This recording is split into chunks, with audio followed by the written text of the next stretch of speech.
All right. Not quite. Almost. You don't have to do the pledge of allegiance again if you want to. It's up to you. Do you want this to be separate? Can I add? You can keep that. You sure? That's All right. We'll call the meeting to order. We're just going to go right to roll call because we just did the pledge a little bit ago. Sorry, Barb. I jumped the gun on you. It's all right. I just need to, here we go. Gahan, Here. Hybord, Here. Palmer, here, Wonderjump, Here. Jardine, Here. Steffes, Here. Klein. Here. Please note, as a courtesy to members of the audience and the Board of Education, to silence your cell phones. Public will be able to speak during public comment if signed up. I have 2 forms up here. Do I have any others before we move on? Oh, thank you. I take that back. I have 3. Any more? All right. Can I please get a motion to approve the agenda? So moved. Support. All in favor? Yes. Opposed? Carries. Next item, we have a presentation from our middle school. Yes, so very excited to have with us Mrs. Good and some awesome kids, and Mr. C back there. Mr. C, did you want to start us out? I'm just going to briefly let you know that our Links program has created the candles that are the gift to you. But the reason that's important to note is because it was you that approved us to start the Links program several years ago. And we just want to say thank you for that and all that you do. And we're really excited to introduce our ECHO group to you. I'm going to get out of the way and let you show. Great, thanks for having us. Do I need to use a microphone or am I good with the teacher voice? Use the teacher voice. You want me to use the microphone? Do I use this? Oh, perfect. Oh, I gotta stand back here. I'm so used to walking around the room while I teach, right? Okay, so let me take us through a little info, and then we're going to do what you all wanted here, which is to have the kids play for you. So this is ECHO, and one of the most common questions we get is, what does ECHO stand for? Where did we get that name? This is the 8th grade chamber orchestra. So it's an acronym, a little sloppy, but an acronym nonetheless. So a chamber orchestra being a small orchestra. ECHO members are chosen by audition. They audition for this group at the start of their 8th grade year, and this group rehearses after school weekly, and they prepare separate music from what they're learning in the classroom in a regular orchestra. And fun fact, normally these students are in their 3rd year of playing, but because we went 1 year during the pandemic without starting 6th grade beginners, the students in front of you are actually 2nd year players who started last year as beginners. So just a little history for those of you that, maybe are new to the orchestra or new to Grandville schools. We have not always had an orchestra. I understand there was one years and years ago, but then it disappeared, and it was started up again in '01 by Mr. Bridges, who is our current high school orchestra director. I was hired fresh out of Hope College in fall of 2004 to fill a part-time position. And about a year and a half in, I felt there was a need for this type of a group, so that started in January '06. And now, as of last fall, we are in our 17th iteration of ECHO. I made a spreadsheet in preparation for this, going back through all my 19 years of rosters and listed everyone's names, and we've had 206 members so far, ranging from 9 to, I think, 14 was our biggest year. We had 1 year without, the 2020-21 school year. We didn't have a group, but other than that, there have been no gaps. So why does ECHO exist? We have 3 objectives: to challenge, to engage, and to reach out. I felt the group needed to exist because there are some students who were ready for additional music beyond what we do in class, but who for various reasons weren't up to the commitment of, say, private lessons or Grand Rapids Youth Symphony or what have you. So it was a way to provide those opportunities and develop some leadership within the ensemble.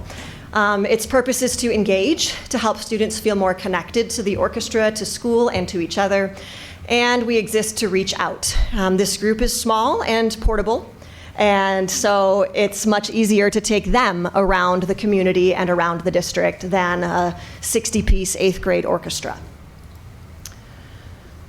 So what do we do? Where do we play? One of our consistent gigs is the Student of the Month ceremony that happens bi-monthly at Grandville Middle School. We provide sort of the ambiance, if you will, the music as families are arriving. We regularly perform at the Art and Chocolate Walk. We regularly perform at the elementary schools. We do that at the end of the year. We sort of build up our repertoire over the year, and by the end we have enough to do some lengthier programs. We've played for full school assemblies. We've played in classrooms. We just stand around the classroom. Did that in a bunch of kindergarten classes one year. It was a riot. Sorry, I'm moving my mouse here. And last year, actually, because string instruments were in the second grade general music curriculum, we attended as many of the second grade general music classes as we could. With so many sections, it wasn't feasible to get everywhere, but we got to as many as we could.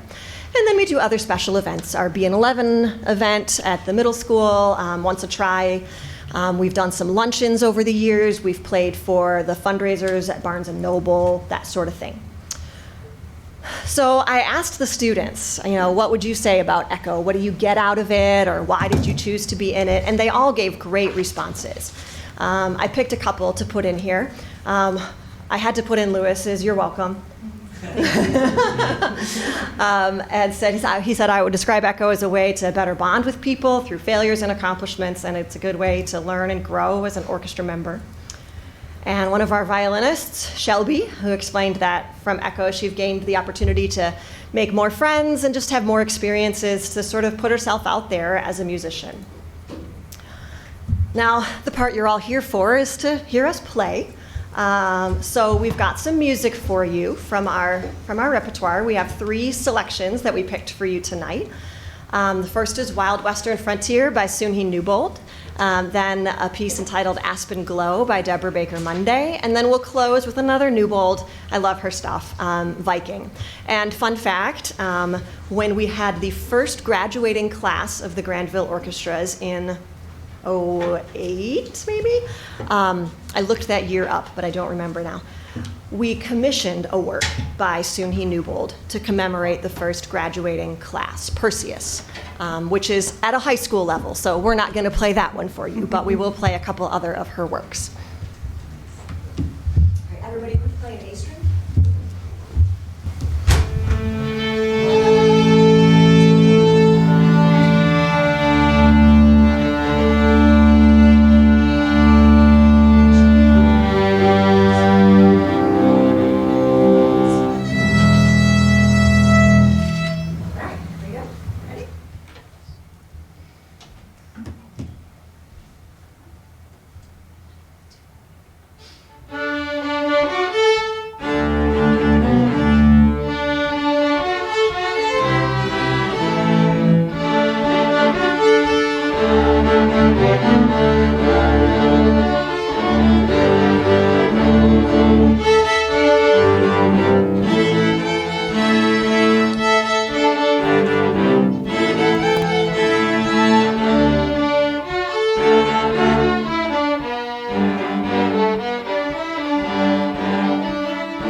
think that concludes our portion of the evening. So we are grateful for your continued support of the arts and music in Grandville Public Schools. So thank you very much. If you'll give us just a minute, we'll get our stuff and get out of your way. Thank you. Well done.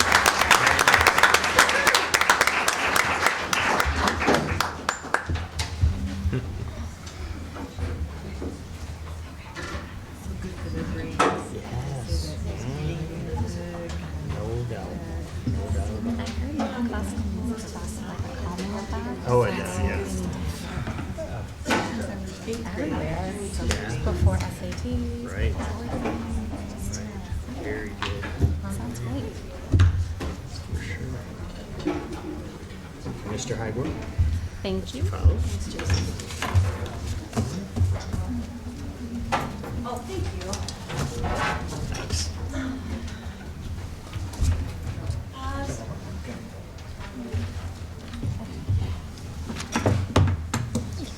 So, new? Okay.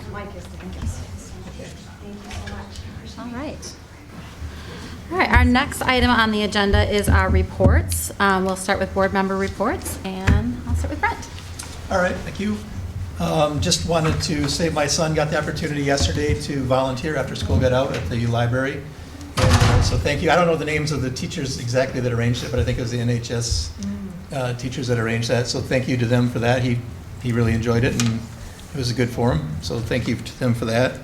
For our family, it's getting started on the new sports season almost. We had the football boosters meeting, the first one. So this is my last year being on that. So that's kind of surprising that how many years have been on it. But we've had our first planning meeting to plan out the whole year. So that was good to get that going. And then on sports, it's my son. He played indoor lacrosse Sunday night. And thank you to Matt Schultz and Coach Strunk for arranging that. That's an awesome opportunity for them to be able to play together as a team all winter long. So that's what we had going on. Well, thank you Thank you. for being on that board. Appreciate it Yep. so much. Joe? I was able to attend with my wife and daughter the varsity basketball game. Thought you were putting the time up. He was cheering for you. Attend the boys varsity basketball game last Friday night. It was great. The coaches did a wonderful job keeping the guys in tune, and the guys just played incredible defense and pulled out a win against EK. So it's a good Great. job. Great, wonderful. Thank you for being there. Bob?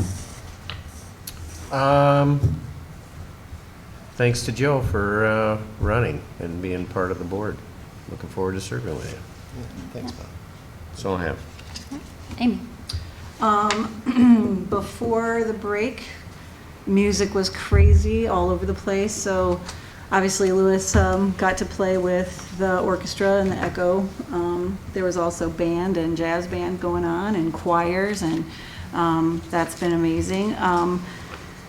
One of the fun things that's coming up that I don't know if a lot of you guys know about is Senior Survivor. They do a whole week at the school, and students apply for the opportunity to play a Survivor game with the other seniors. And I think there are, 10 of them or 11? Do you remember from last year?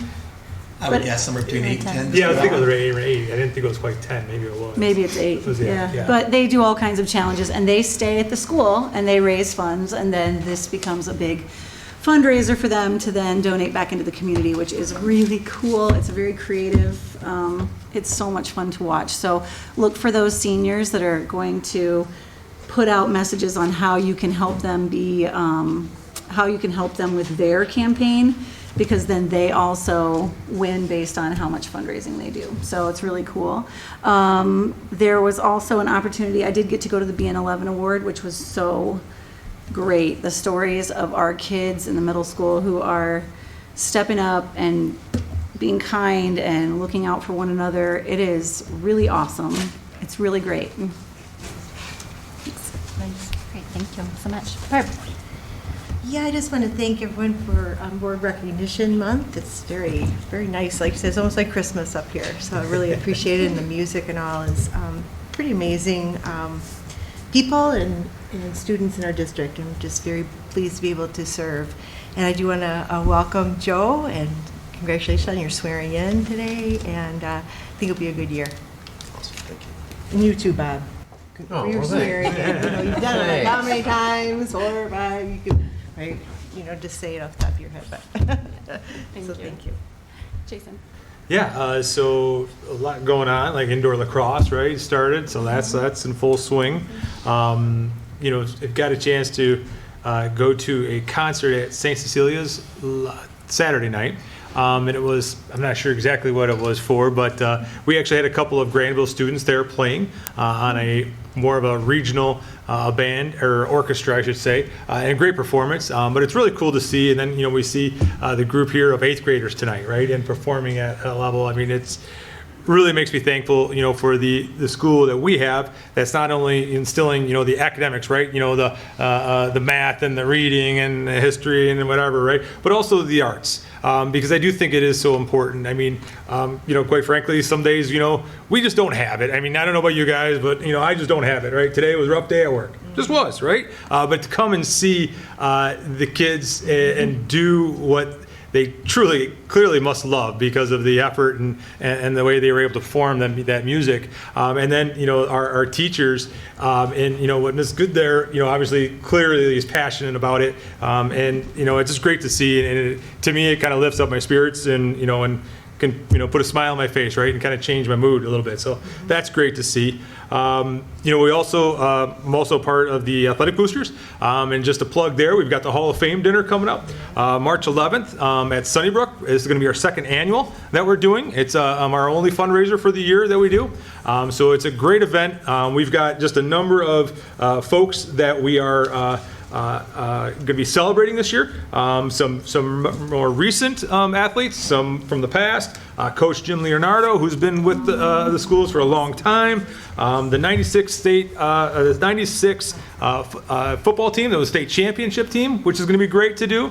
And also, we're doing something new this year. We've added an award for a commitment to Grandville athletics, right? So it's not going to be an official part of the Hall of Fame, but it's going to have its own plaque where we're going to nominate people. And I don't know if anyone knows Dick and Marianne Gabrad, but I mean, they're long time, you know, supporters of Grandville in just a number of areas. And it's great to be able to honor those folks because, believe it or not, we do have a lot of individuals who may not have kids in the school anymore, or, you know, maybe had in the past, or just don't have kids at all, but they still want to give back to the school and they get involved in things like the Athletic Boosters. And so it's really going to be great to start honoring some of those folks that give so much to our schools and in particular our athletic programs. So very excited about that. So one more plug, March 11th, 2023, coming up here at Sunnybrook. Go buy your tickets, come join us. We have a silent auction and a number of things going on. So it's a great night. So that's all I got. That's all? That's all I got. That was great. Thank you for that wonderful report. All right, for my report, first I want to say welcome to Joe. It's a pleasure to have you joining our board, and welcome back to Bob. It's a pleasure to have you continue your continuous, I said continue twice, but your long commitment to our district. So we appreciate having you both here, and welcome back to everyone else and our community for being here tonight. I also want to say thank you for the outpouring of love here. This is very nice, and it feels nice to be recognized, but really it's just an honor to do this work and support you all, because as teachers, as students, as parents, as community members, you're the ones who are doing the work to raise the students, to get them through our doors every day, and then we are taking part of that opportunity to instill different pathways and career opportunities and character, and it's just it's an honor and a blessing. So I appreciate that, and I appreciate the opportunity to serve as your board president again for this year. I want to say thank you to a couple staff members that have touched our family this month, Coach Tully and Coach Matt from the swim and dive team. My son was home from the Navy for a few days, and he has to train constantly because he was in the SEAL program, and reached out, and of course they opened the doors, they opened the pool, they got him right in there. And you know, I asked him when he got off the plane, what's the first thing you want to do? I want to see Mr. Brazil. I want to see Mr. Coach Tully, not Mr. Tully, I don't think I've ever called him that. I want to see Coach Matt. I want to see teachers. Those are the words out of his mouth. I want to see the friends that have been support systems for me through this wonderful community. So that says a lot about, when they leave and they come back, and the first thing they want to do is see their teachers and their coaches. So just great appreciation for that opportunity. And just time for rest and reflection, and to spend time with our families over the holidays, and get to renew and think about the new year. 2023, it's middle of the school year, but it's a nice stopping point for everyone to take a breath, refresh, reflect. I always ask my kids, what are your goals when you go back? And of course, they make a list this long, and I hope we hit 2 of those things out of that, but that's okay. We're still working on the getting up one. We pulled the plug on our high schoolers, so we're not waking you up anymore. If you're late, and you can own the consequence. Wow, that was a rough first week. Not for them and for me, because I don't want to rescue, but I do want to rescue. But also just to reflect on our community and all the great things that we have going here, and the things that we all need to pause and reflect on about how we can be the best stewards of our district, of our sense of unity here, and our sense of learning and belonging for everybody in our district. And I just appreciate, I think you stole some of the thoughts right out of my mind about how we have so many different diverse pathways for students to express themselves and to learn. There are so many options out there for careers, and I feel like we are really hitting many of those opportunities with our students, and we have more growth to do there as well.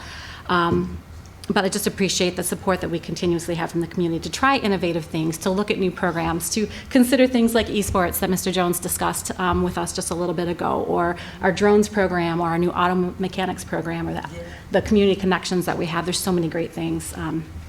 Just last week we sat through a presentation from Lansing Community College, who came out to KCTC and spoke to their avionics program, and they said Delta is in great need of airplane mechanics and avionics students. They do the electrical components inside, so much that they are willing to pay for students to go all the way through their programming for it, and then offer them a career with a very nice salary afterwards, after 2 years of training. So those opportunities that I'm proud to say that we keep investing in, and want to encourage our board and our administration to continue looking at those options that are out there, because there's real things beyond just a AP track or 4-year degree. We have a lot of opportunities, but those also have some nice ones as well.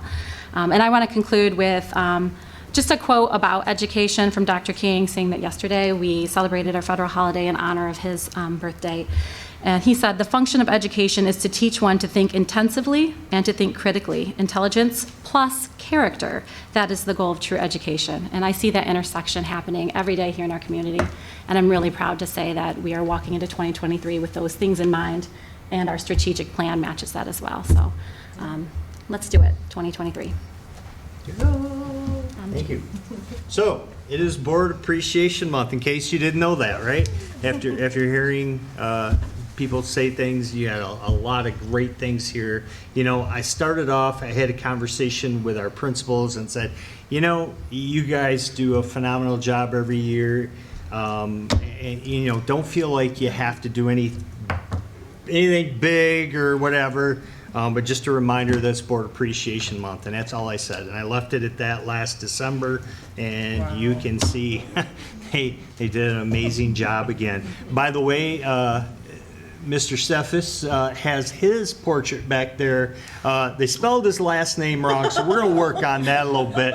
But he was the first person. Go up as is. Yeah, he's the first person. I will. I can't wait. Robert. He's the first person that I ran into walking in today, and I said, "Oh, you've got to see your portrait." And so we went over, and when I was in my office today, Holly and Kim in our office said, "Oh, it looks just like him." So I had to come and look and walk back in. I said, "Yeah, it truly does." So anyway, Joe, welcome. Thank you. So glad to have you, Bob. Robert, excuse me. So glad to have you back again as well. But there are some other things coming your way. One of them, as this world would have it, is backordered, so we're kind of waiting on it. And you're going to see a video or two coming, and I had a chance to preview those, and they're really cool. So we'll make sure we get those to you this week as well, but happy Board Appreciation Month. We are very blessed to have you here and just very thankful for your service to our community. Second thing I want to mention, a year ago, and I think it was a year ago today, the Board of Ed approved a resolution allowing the district to proceed with refinancing outstanding debt, provided that there were favorable market conditions. And Heather is going to inform you of what that has resulted in. So Heather? So it was exactly a year ago today that you approved that resolution. And then subsequently, on March 21, 2022, you approved a resolution authorizing that issuance of a forward delivery. So we got pricing at that time, but we can't close until February 1st of 2023. And when we talk about our debt fund, that is a millage on all properties. And so it's like when we do a refunding, where it's like we're refinancing our home mortgage, basically. And I'm happy to report that we were expecting around $730,000, but we did come in a little bit higher, and we saved $830,000 for the debt that is paid by the taxpayers. So that's truly a taxpayer savings that's not out of any of our funds, but I have a slide to kind of show you how that looks. My mouse can work here. Oops. So basically the way it worked is we're pulling the debt forward, so we're saving the interest and payments on the back end. And you can see then there was the $830,000 savings. So, just awesome. You guys have echoed it, and we have a great community that supports the district, and we will continue to look for these opportunities wherever we can to save taxpayers in the future. I will need, at the conclusion of this meeting, because I do have the bonds that need to be executed, so I will need Kim and Barb, if we can meet back there to get those signed. I'd appreciate it. Thanks, Heather. And also, you received a letter from Grandville Calvin Christian. Eric Burgess, their head of schools, really wanted to be here and wanted to read that letter. I talked to him. He said, could you please read it for me? So I'm going to read this letter because I think it does display the wonderful partnership we have with Grandville Calvin Christian and our other schools in our area. Dear Roger and GPS Board of Education, I am writing this letter on behalf of all of us at Grandville Calvin Christian Schools in order to express our deep and sincere gratitude for the partnership that we have with Grandville Public Schools in the education of young people. This partnership has a long history in our community, and we don't say thank you enough for all you do to support our kids. My most recent example is Brian Sherwood and Adam Langto at Grandville High School. We recently received the bad news from another local district that they double booked us for the dates of our spring musical and that we lost the dates. As you can imagine, with about 6 weeks to the show, this left us with very few options. We started calling around to see if there were other options. Adam and Brian were not only prompt and responsive in getting back to us, but even more, they were clearly desiring to make something work if it could. Together with our team, they have created a viable option for our kids to be able to perform their spring musical at the Grandville Auditorium. We are incredibly grateful to Adam, Brian, and your team for their attitudes and support and hospitality. I have been blessed to see this partnership up close for 3 years now, and I am confident it was present before I came. From your bus drivers to the food service team on each of our campuses, to the itinerant service folks that come to support students with a non-public service plan, to your superintendent and other administrators, to a person, I have had nothing but pleasant and helpful experiences with GPS personnel. Thanks for putting kids first and for modeling a commitment to collaboration and community. We are grateful for all of you and for all you do for our kids and their families. Thank you, Serving Kids Together. Eric Burgess, Head of Schools, Grandville Calvin Christian Schools. Nice. So, wanted to share that, and again, that goes both ways. I mean, we work very well together, and just thankful to have great people. They're all our kids, and have great people working with kids in our community and working with us to make sure that we can strengthen those opportunities any way possible. So, just wanted to point that out, and I'm done. Great. Thank you. That was a very nice letter. All right, we don't have any old business. We have our consent action agenda, which is in your packet. Can I get a motion to approve? So moved. Approve, or support. It's all right, we're all there. Support. Support. All in favor? Yes. Yes. Opposed? All right, motion carries. Moving on to regular action items, we have one item today. It is about the middle school phone system. It is recommended the Board of Education approve the purchase of 95 Cisco IP phones for a total purchase price of $29,749.43. Can I get a motion? So moved. Support.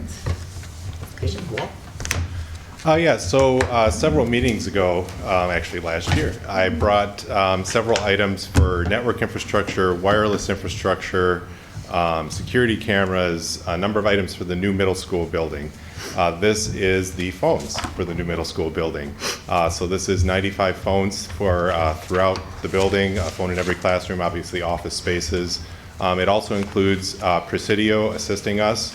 They're going to assist the tech department with actually inventorying and getting the phones into the system, doing some of that repetitive work, because obviously my department will be very busy getting a lot of the other great technology that's in that building up and running.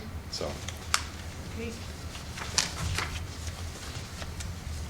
Questions? Believe it or not, you don't hear this very often from me, Walt, but the price seems reasonable. Considering how things are these days, yes, it definitely does in my opinion. Yeah, it does. Well, that's all internet-based?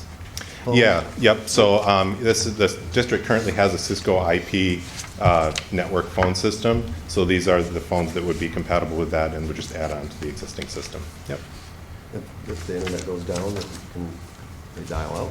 Yeah, so obviously there's been a lot of things move to the cloud these days. One of the things that I've resisted moving to the cloud is the phone system, because it's definitely critical infrastructure for the district, so it doesn't directly rely on the internet connection for phone connectivity. So if the internet goes down, these stay running. All right, cool, thank you. Any questions? Yeah, I was just going to ask on that. I mean, have we looked at that? I know, like, at my place of business, right? Almost everybody has gone to the soft key, you know, on your computer. And is that the reason why you don't?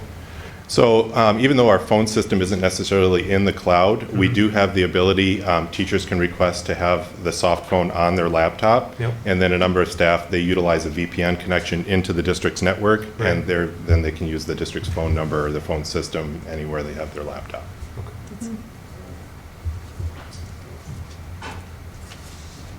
Any more questions? What's the life expectancy of the phones? So I would guesstimate at least 10 years. The way it kind of works with Cisco IP network phones is as upgrades come out for the core server portion of the phone system, they'll continue to support those phones for X number of years, but as they make upgrades, the older models of phones fall off. So based on past experience, I would say at least 10 years. These are video phones? They're not video phones. Okay. They do have color screens on them. The teacher phones have black and white screens, but they don't transmit video. Okay, just wondering. Just seems to be a standard feature in a lot of phones nowadays. Okay, nice job, Walt. Does this include any software that's necessary in the computers to do transcription or to manage? It doesn't necessarily, well, our current phone system has the transcription capability with voicemails and that type of thing. We aren't utilizing it really heavily right now, but it does have that capability. So this does include the licensing and everything that's necessary to make the phones work and have that functionality. Awesome, thank you. All right. We'll be doing a roll call vote on this. Underjohn? Yes. Palmer, yes. Hybor, Yes. Stefas, Yes. Gardine, Yes. Dahan, Yes. and Klein. Yes. Motion carries. Motion carries. Have a new phone system. All right, our final item on the agenda before public comment is discussion report on our operating millage restoration. Yes, so we wanted to bring this back to you. As you know, we had an initial presentation, provided some information for you, and we have gone back, taken a look at things, listened to the questions that you had and others might have had, and then we brought it back again for further clarification. We want to make sure that you understand this is, this is based on something that was structured during Proposal A in the Governor Engler time. It's a portion, the homestead or the operating millage that we go back for, there is a designated 18 mil piece that we have to go back for as part of the funding that we receive. So it's not something where we've said, hey, we want to go for this. It's something that is a part of that system and that we must go back for. Tonight, what we want to do, we have a plan that we believe our community, we want to help them understand and make sure people can get behind what we're doing, why we're doing it, and how this works. So we're coming back again to have further dialogue about it with you, conversation about it, present it to you, to ensure that everybody clearly understands what it is and what it isn't, and why it's so important that we pass this operating millage. So start out with a presentation with Heather, and we'll go from there. Sure, thank you. So to start, again, just to reiterate what is a district operating millage. We talked a little bit earlier about the debt fund millage. In Grandville, we have 3 millages. We have our operating millage, which is this, our debt millage, and then a sinking fund millage. So as a result of Proposal A, the statewide school finance reform that voters passed in 1994, Michigan school districts must levy an 18 mil local property tax on non-homestead property in order to receive its full per pupil funding. Michigan school districts must seek voter authority for this 18 mil levy prior to the expiration date of the said levy. In Grandville Public Schools case, the 18 mil levy was last authorized by voters in November of 2013 for a period of 10 years. So this levy will expire in December of 2023. Starting in 2016, there's a second part to it. Grandville Public Schools received our first Headley rollback that has permanently reduced our 18 mil operating levy down to 16.8422 mils. So what is a Headley rollback? It is a law that in 1978 Michigan voters approved a tax limitation amendment known as Headley to the Michigan Constitution. So it requires local governments, local units of government, including school districts, to reduce its millage whenever the annual growth on existing property values is greater than the rate of inflation. In an effort to combat the effects of a Headley rollback, school districts can seek voter authorization for more than the 18 mil levy, or a shorter authorization duration.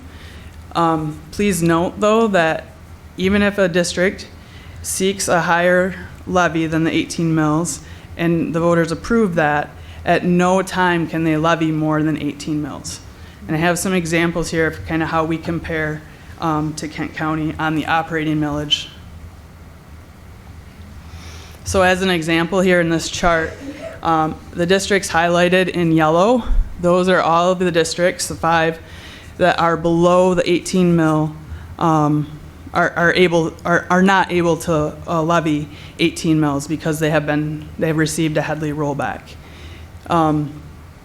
Some districts, like Byron Center, they had an original operating millage approved, and then they went back to their voters before their original operating millage expired, and they added a smaller override mill, and the voters approved that. So when you look at their overall, column A and B, I have highlighted up there the Byron Center's original operating mill would be, if they didn't have that extra 3 mil override, they would be at 17.0593.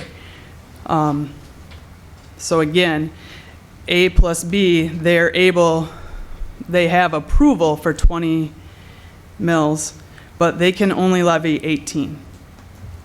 Other districts, Caledonia right below, had an approval for the 19.439, so that's just their one election.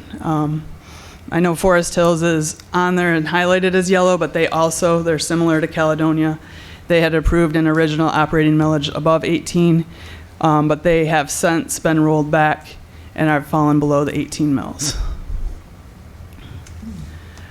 So Heather, can I, just to bring something up, so as you can see, all the districts, 18 mills, as was mentioned during the proposal A time, is what districts need to levy. When you have housing going up higher than that, with the rate of inflation, it gets reduced from that 18, and it consistently gets reduced. If that happens year after year, the only way that ever goes back to 18 is now, as an example for us, when you go back for this operational mill, which you're required to do. It's the only way you can reset that 18. Some people on here went higher than the 18, so if there was a rollback, the 18 stayed in place, correct? Correct. Mm-hmm. Some people would ask, well, why didn't we go back like Byron Center did for the 2.9539? They have up there the override to reset that so we could get back to 18. At that time, when we were receiving these reductions, we were also getting federal dollars. And with those federal dollars, we were able to do some pretty great things for our kids, some support systems for our kids, for their well-being, for academic support, for a variety of things we were able to do with counseling, nurses, another SRO, a variety of things. So we felt that we didn't need to go back during those times, although the money we were receiving was being reduced, it was being offset by those monies. Those monies they've run out. So thus the importance of, which we're required to do, but the importance of having this pass so that we can continue with those things. Could we have gone back earlier and asked the community to approve that like Byron Center? Again, yes, we could have and had those additional monies, but we saw it as, look, we're good. We're able to support our kids the way we want to. This federal money is helping us with some of these support systems, which you've seen and we've explained. Looking at the future, though, the federal dollars are gone. So again, very important that this passes, so a lot of those things we've instituted, we can continue on for kids. So I just wanted to point that out. I wonder, are there state dollars that might come? Because I know they've got quite a bit of ARPA funding at the state level. Would that come into education, or you can't count on nothing like that? They are, I don't know. I can't say what the state will do. I can tell you a lot of the things we're noticing, if we get anything, we're getting minimal amounts, because I think what they're doing is looking around the state and saying, well, these people don't have an SRO or they don't have a nurse, and we do. But again, we're not going to have those federal dollars to, most of our money, 85%, is tied to people, services for kids, supports for kids. And with those federal dollars drying up, this, as an example, really helps us continue a lot of those support systems. And I would just echo to your point, it's not only that the millage has been rolled back, but that it is expiring. So when Yes. that falls off, those funds are gone until we can come back and get that passed. This is kind of this is the slide that Roger was just explaining to. You can see on the levy in 2016 is when we received our first Headley rollback. And so we were reduced down to that 17.842. And then again in 2018, school year 2018, to 17.8327. The reason it didn't change in 2019 is because there was no rollback that year. Okay, but then again in 2020, reduced. 2021, there was no rollback. 2022, and then the biggest one was this past year in 2023. So, and I tried to put the operating fund balance percentage too, so you could kind of see, again, what Roger was speaking to of the increase in the federal funds from COVID-related items, and kind of where we sit and where we've been and where we are now. So in terms of total lost revenue during that period, it was just under $2.8 million that we couldn't collect. So I think the other point here is if we don't renew it, or renewal is not the word at the 10-year mark, this is the lost revenue. Yeah, and actually, yes. And I do have another slide. Okay. Because we do anticipate there will be property increases again. It's a little over 15 million, yeah. Yes, that when it falls off, that's Very what important. we lose. Yep. One more slide, just comparing total millage rankings. I think, I mean, I'm pretty proud of this slide. I hope you guys are too, just because we are the 4th lowest debt millage in Kent County. And we are, very lucky to have the support of the community that voted in an increase to build a new middle school. And even with that increase, we're still the 4th lowest. So pretty proud. And overall, total millage is debt plus operating plus sinking fund, and then a couple of districts in the county also have a rec millage. But overall in Kent County, we have the 4th lowest total millage rank. So. It's impressive. Next steps, it is time to go back to the voters to seek reauthorization of the operating levy. In our discussion with legal counsel, our recommendation for the board to discuss and consider is seeking support of a 19 mil operating levy with a 4-year expiration term. And doing that is just going to help us better react to economic changes. 10 years is a longer time and there's just so much that happens from a property value standpoint or an economic standpoint. Again, I just want to note that approving 19 mills doesn't mean we can levy that. We can never levy more than 18.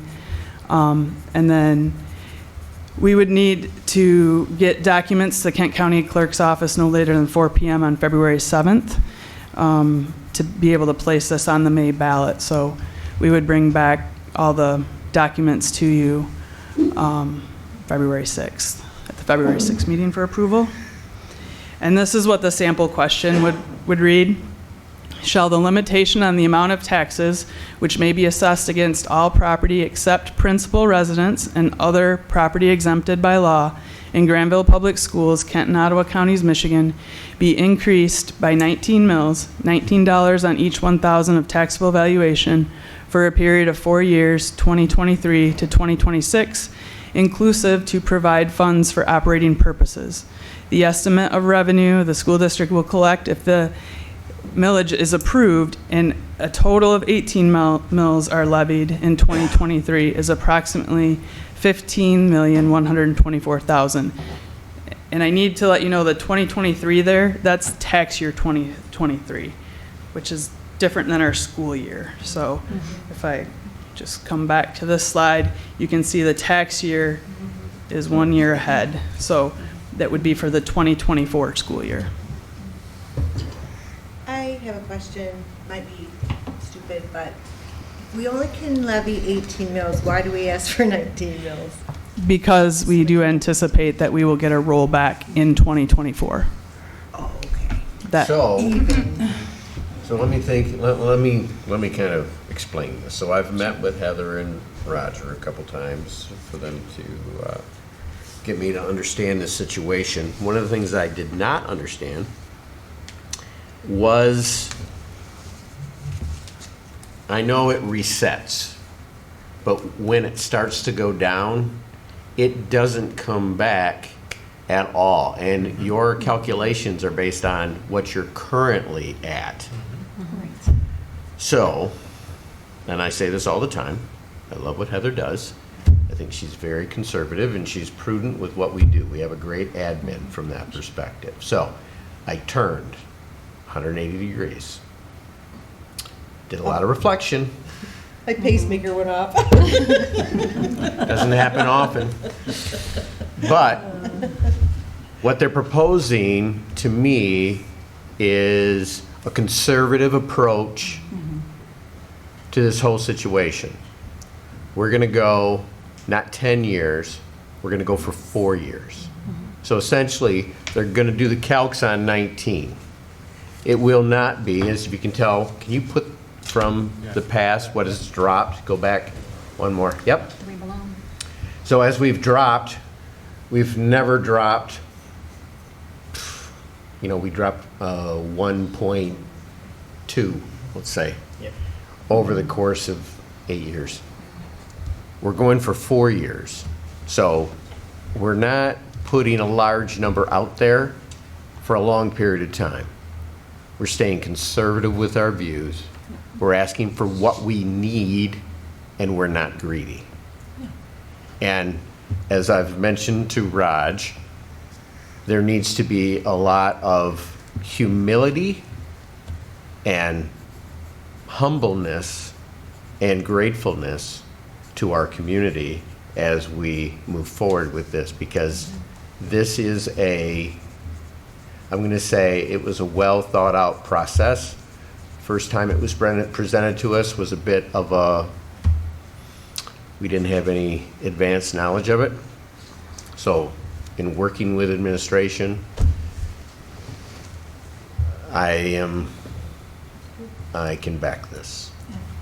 How many schools do, so we have that 10 chunk, but there were others that do, was it in 3 and 4, or was it 5? I cannot remember which schools they were, but we have a lot more that do this kind of small chunked schools, so that it feels like we are making sure that we are getting what we need and not going over.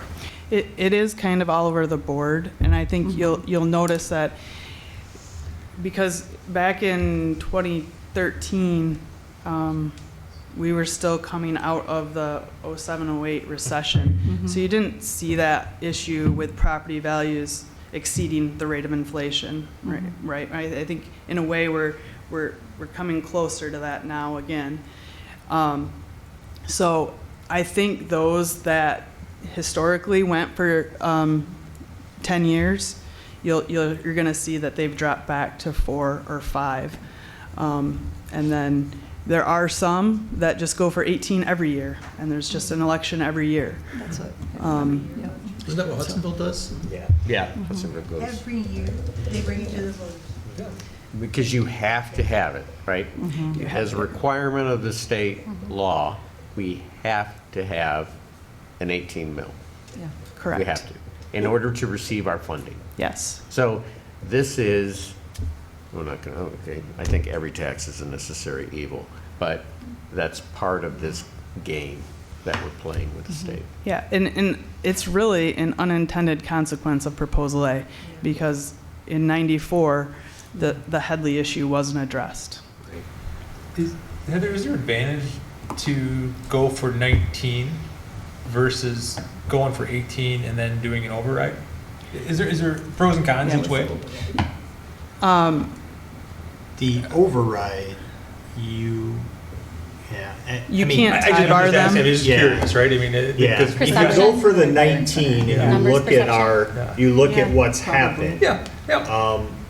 We're always gonna be, for those 4 years, I would, unless something crazy happens, we're able to stay at 18.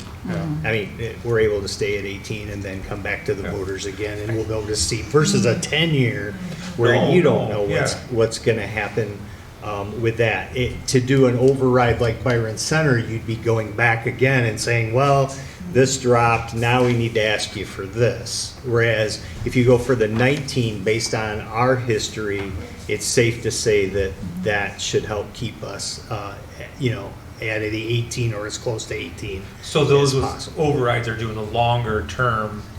Yeah, and they're going back and Would think, saying, okay, hey, got we it. had Okay, this yeah, just wondering. rollback, we need to get back to 18, will you allow us this override? Didn't know if there's any advantage of still, going for the 4 years at 18 and then, next year or a year from now, passing a 3 mil override, right, for 4 years. I don't know. I mean, because I just was asking the question. Yeah, Didn't know if I there's think, any I advantage think one way or if the you other. go for 18, in a year, you'll be rolled back, and it'll be less than 18, and then another year, you'll be rolled back, and then, yeah, you're gonna be in that boat saying, help, Yeah. again. Yeah. And I don't know, I think the exhaustion of going back I would for, agree, yeah. for our voters too. I mean, if we can I help. think you lose trust. Help people understand what we're trying to do and the need. That's exactly the and, question. Understand it and go for the 4 years. I think in 4 years, it makes sense to revisit and say, okay, here's where we're at. We were prudent. Can you go back to when it started and, yes. So, if you look at our fund balance and how it's changed, nothing has jumped significantly, but we've been able to, besides the hit to the budget, with all the federal dollars and the state dollars that are coming in. Now, you gotta understand, COVID was 2021 dollars. But when you look at that, we were able to maintain. So, truly understanding this from that perspective helps shed a different kind of light on it to understand the piece. And I'm not one to look at this, I'm not a big bond guy. It tears up my heart every time we have to go for another bond. But this is justifiable. This, to me, is just like a sinking fund,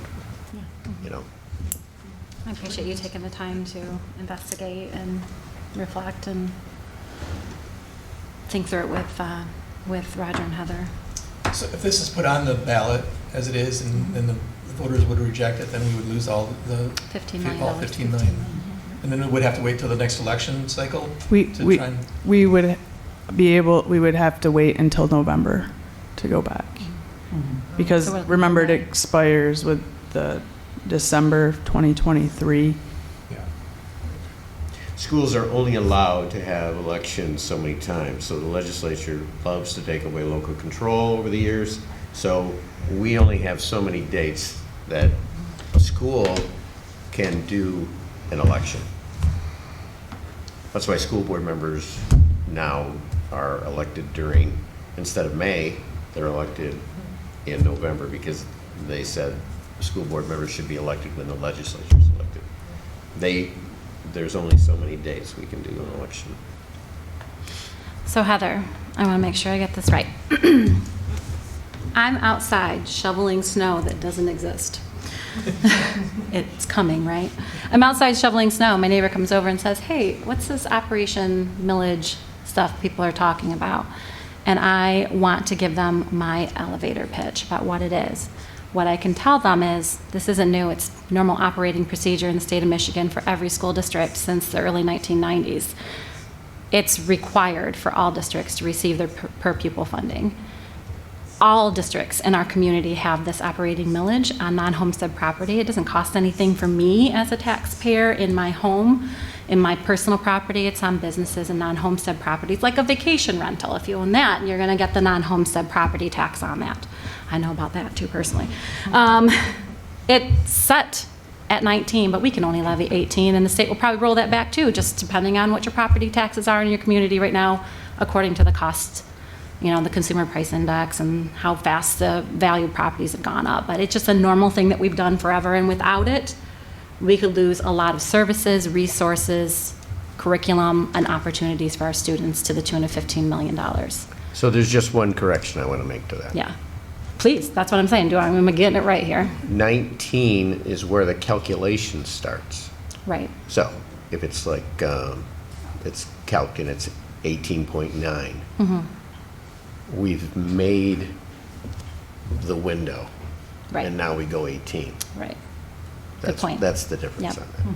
And we're looking at it for 4 years so we can make sure that we're doing the best by our community. Because if you look at our track record, we're one of the most fiscally conservative districts in the area with the best operating situation, new buildings, new processes, new curriculum all the time, and the resources. So, we're standing good. Yes. Okay, just making sure. And I think I would emphasize a phrase, we need your help. We need your help. Because we do, to continue with the support services we have, those federal dollars will not be there. And I believe we've put a lot of great support systems in place for kids and want to continue with those. And this helps us continue some of the, those great services. that we Yeah, have. especially right now when we're targeting learning loss and we need those supports more than ever. I know that Barb had talked about ARPA, but I think a lot of that ARPA also is being, it's already being It's already designated. signed. So, that is not anything we can count on. Schools aren't going to get more. No. I was told they were still in the budget process. Well, they That they're was sort of doing budget something. processes for parks and cities and Okay. different programs like that throughout the state, but it's pretty much designated. Okay. Mhm. Will there be some type of educational sessions held? Yes. As you We'll- get closer to that? We'll hold meetings, we'll have a Q&A, we'll have, information, variety Stuff of will ways we'll get the information out there. Okay. Any other questions or comments? Thank you so much for preparing this. You're welcome. As always, thank you. Yeah, thank you. All right. Our final item for the evening is public comment. Public comment will be for a period of 5 minutes per person who has signed up. Mr. Hybor here will keep track of time and will let you know when 4 minutes has passed so that you are aware that you have 1 minute left. As you are speaking, please, I'll call up your name. Please proceed to the microphone over here and make sure your comments are addressed to the board. And also be aware that if your statements violate the rights of others under the laws of defamation or invasion of privacy, you may want to consider the legal ramifications and discuss these with your legal advisor. That being said, our first person up will be DeAndre Jones, followed by Julie Dahl.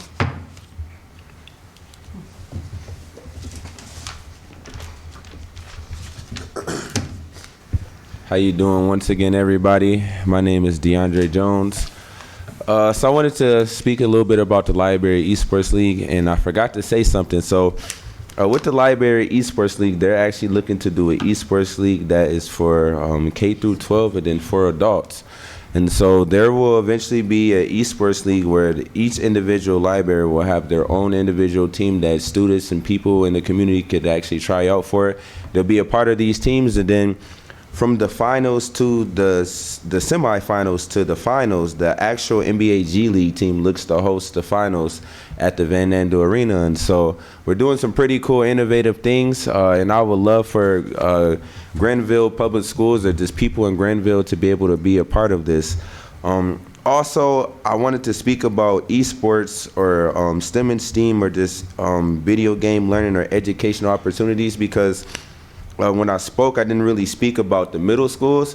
And so elementary and middle school students, I know that you guys said that Grandville High School has an esports club and they don't actually have a varsity esports team, and a lot of high schools don't have varsity esports teams, and they're looking to get those logistics out to eventually have varsity esports teams. But I would like for you guys to consider having, I have the resources for this too, and I will gladly give them to you. But I would like for you guys to consider esports for the middle schools and the elementary students. There are actually very nice educational games that actually teach young students different things like teamwork, having perseverance, encouraging their peers. And those things are very, very important in the workspace as they get older. But I would like for you guys to consider esports for middle schools, high schools, and our elementary students for Grandville Public Schools, for the simple fact that eventually these kids will grow up playing video games from elementary to middle school into high school, but then they won't actually have that experience to transition all the way into high school. And so in order to have a great pipeline for our students here within the school district, I believe you guys should consider that, because eventually you'll have a varsity esports program. I'm sure you guys will, as all of these other schools will eventually have a varsity esports program. But then those kids that may not be as good to get on the varsity team, or maybe you guys may expand to different video games, so then kids can be on have an esports team, but then have different video games that these students can play on the different teams. I would like for you guys to consider that, for the simple fact that some kids may not be able to play these games or make that varsity team, but they'll still have that esports experience or that video game or STEM and STEAM learning experience where it can carry through to a college career. And so that is what I wanted to say. I appreciate your time and have a good night. Thank you. Next up, Julie Dahl, followed by Michelle Thomas. Good evening. My name is Julie Dahl. My address is on file. I wanted to first just thank Joe and Bob for running and congratulate you both on your win. Obviously, the parents and community members within the Grandville School District spoke loud and clear on who they want on the board and in leadership roles within the Grandville Public Schools. And that is two people, two men with conservative values who put academics first. And we appreciate you running, and I hope that the rest of the board members understand that and receive that message loud and clear. Judging by your first order of business at the 6:30 meeting, when you kind of iced out the other three on any leadership role, I would say you probably didn't receive that message, but I would encourage you to make sure that you're including parents and everyone else within the school district who actually won an election. Elections have consequences, right?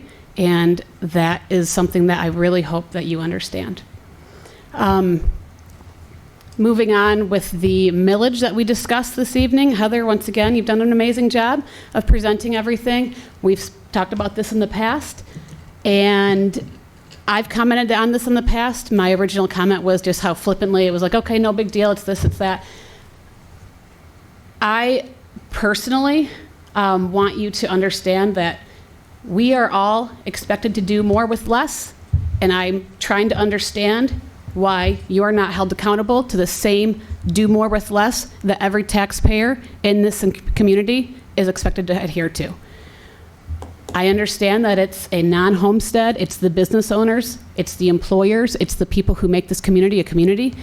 And when we're asking for additional money for support systems, we're handing over $14.5, $15 million of that hard-earned tax money to support services, the same people who caused the learning loss that they're now expected to help increase, to help step up. The same people, the same counselors, the SEL counselors, the DEI directors, all of these people who created this learning loss, and now you're going to ask the taxpayers, the business owners, to go ahead and pay more money for operational costs in these support services to make up for this. I'm okay without these people trying to swoop in and indoctrinate, to come in and talk to these kids, to come in and try to counsel these kids without parental knowledge, which I know is happening because people come to me all the time and tell me stories about this, all the time. So we are handing over this. We have how much debt, but yet we're flush with IRSA money. Something doesn't add up here. And trust me, I like big, shiny new buildings. I completely think that state-of-the-art things, different opportunities, athletics, fine arts, we need to offer up to these students this. But once again, the people who created the problem cannot be in charge of solving the problem. And that's what you're asking to do at the expense of the taxpayers. I understand there's no I understand where it's going. I get it. We need to make sure that we are helping every student, but let's put academics first. Let's make sure that the academics, where is the plan for learning loss versus just dumping a bunch of counselors in? Where is the plan? What are we tracking? What are we doing? How is this never going to happen again? We know that remote learning was a complete failure. We understand that. What's going to happen the next time this happens? Let's be proactive in coming up with a plan for that. Thank you so much. Next up, Michelle Thomas, followed by Alan Traxler. Okay, Alan Traxler.